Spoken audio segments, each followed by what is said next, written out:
Good evening. It's 9/2/20. Welcome to Clean and Comfort. Tonight we have guests from Medline Industry out of Chicago. So I'll hand this over to Liz, and Liz will take over from here. Liz? Thank you, Dion. How's everybody doing? Doing well. Great. Great. So we are joined today, as Dion said, we have three amazing women with us from Medline Industries, as Dion said, headquartered out in beautiful Chicago. We have with us Tess, Deb, and Sylvia. So Tess, kick us off. Tell us a little bit about yourself and what you do with Medline Industries. Yeah, absolutely. Thanks for having us. As Liz mentioned, my name is Tess. I am a senior product manager with Medline, part of the environmental services division. I help lead the infection prevention team within that division. So I've got my hands in all sorts of different products, from disinfectant wipes to UV technology to microfiber. Have lots of fun and work hard every day. Great, wonderful. And Deb, we'll kick it over to you next. Hi, I'm Deb Colagato. I am a product manager. I am part of Tess's team. It's been fantastic working with could not ask for a better boss. I would say that behind her back. I like to call myself the self-proclaimed wipes nerd, kind of like comic book people get really fanatical about comic books. I'm that way about wipes. Well, I can definitely vouch for that one. Oh, great. And then we also have Sylvia joining us. Sylvia, how you doing?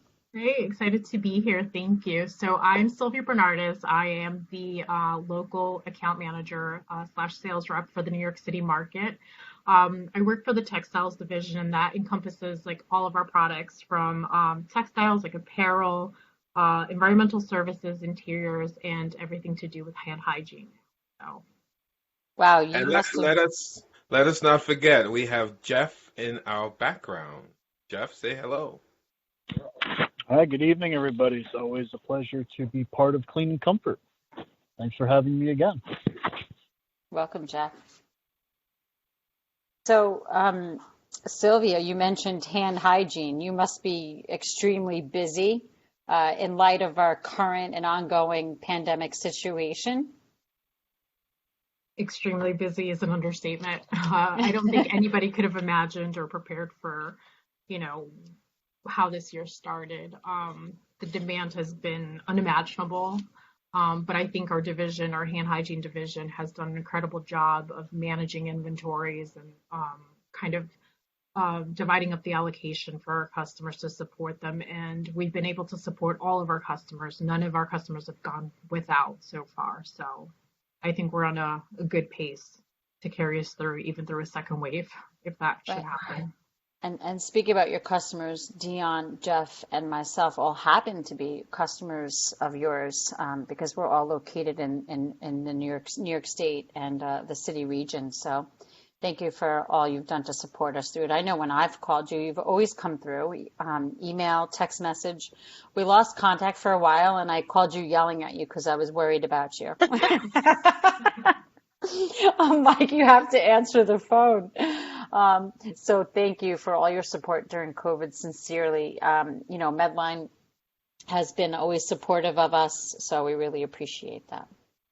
So tell us, in no specific order, tell us what's been going on and what Medline is doing, and how you're planning on, helping us if we were to have a second wave, and maybe some new technologies that are coming out after, the outcomes from the pandemic.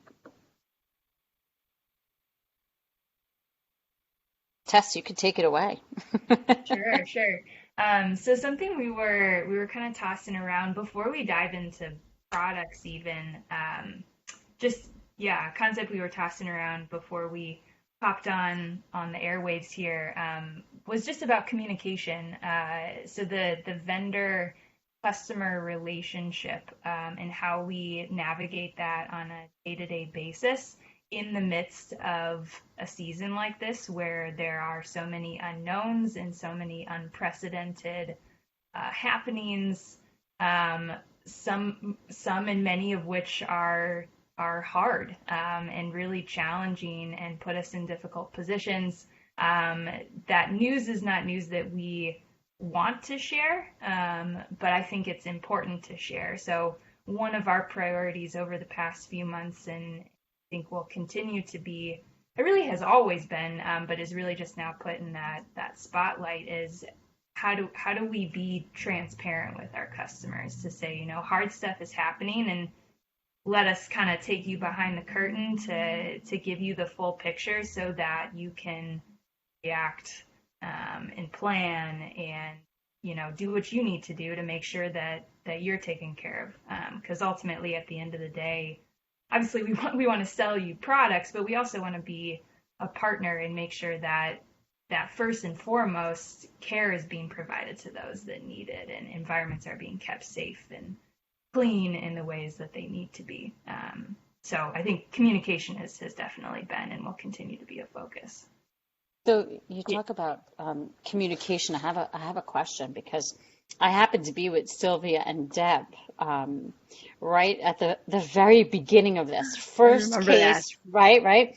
So yep. We were in the conference room, and somebody in the conference room that worked for or did some consulting for the CDC actually got pulled away for a conference call. And this is when, we kind of looked at each other and we were like, wow, what's going on? And then we learned very quickly after that the first case in in the United States was announced. So I was there for that, but then left a couple of days later, didn't have a lot of time in Chicago.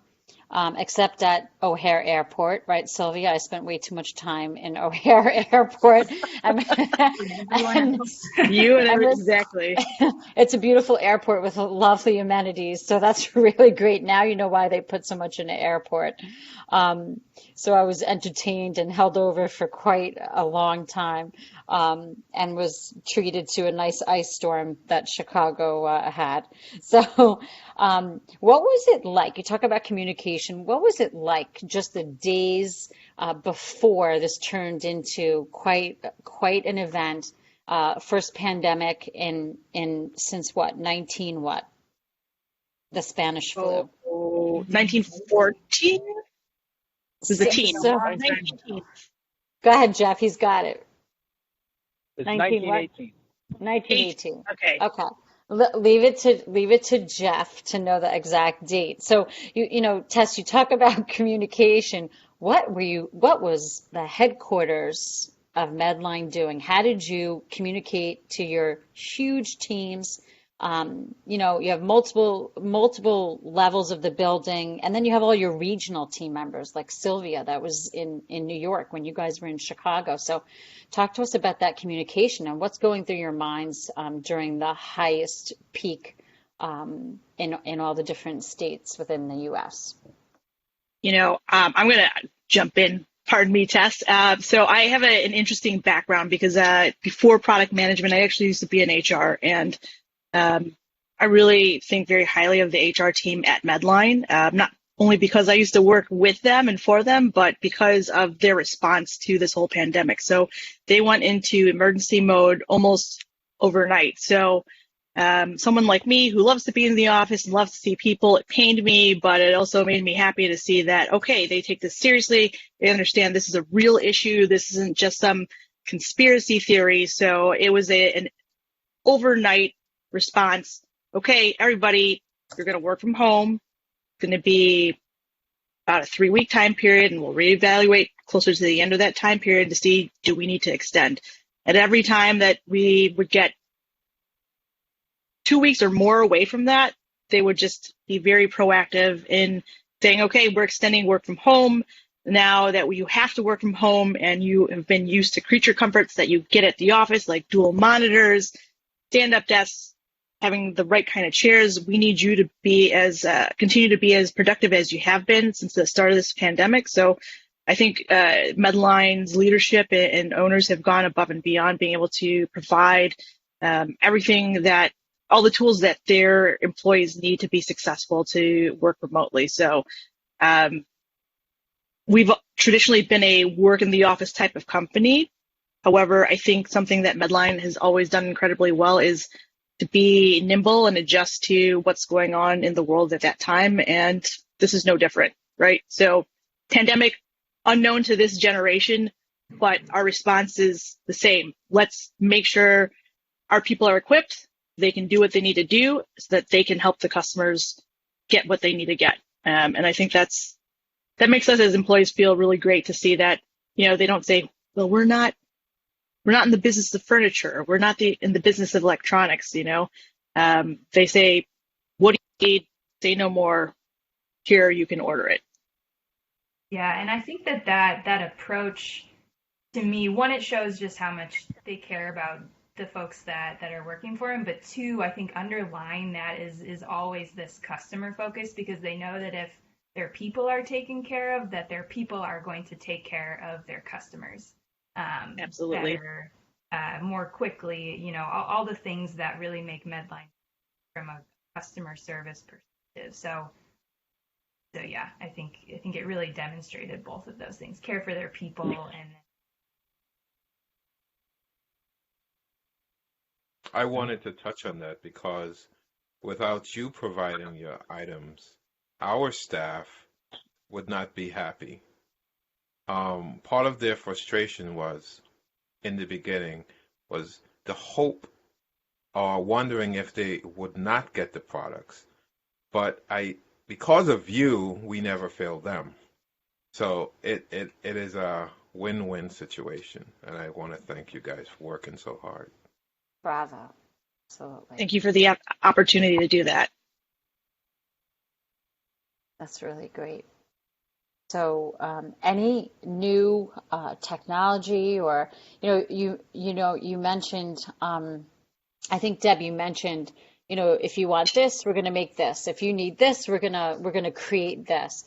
So, I've been part of, and I've had the privilege to be part of trying to trial out and hear about some new technologies, new training that you're working on.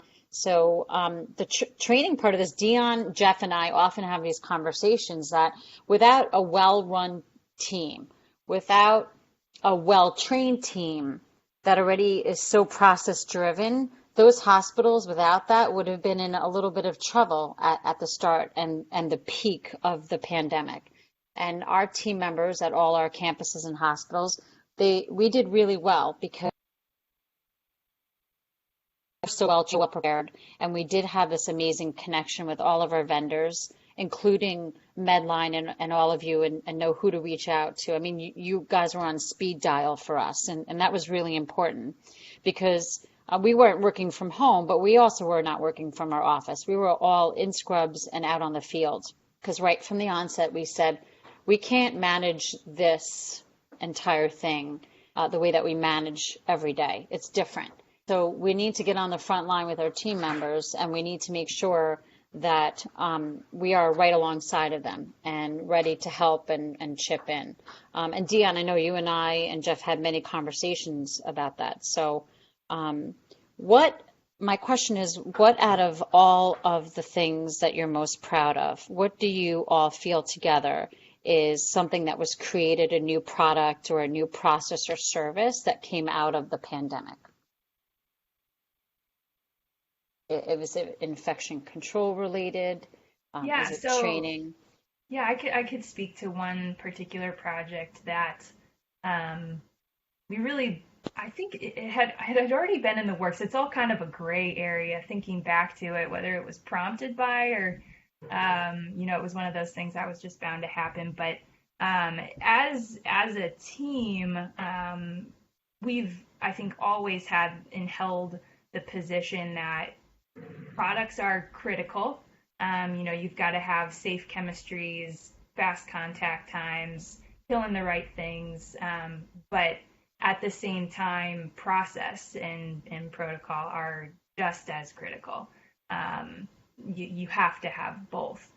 So we've always challenged ourselves to think about how do we partner with our customers to be not just a provider of products, but also a provider of, not a provider of process, but how can we support process? How can we support training and education to make sure that they're equipped with what they need in order to build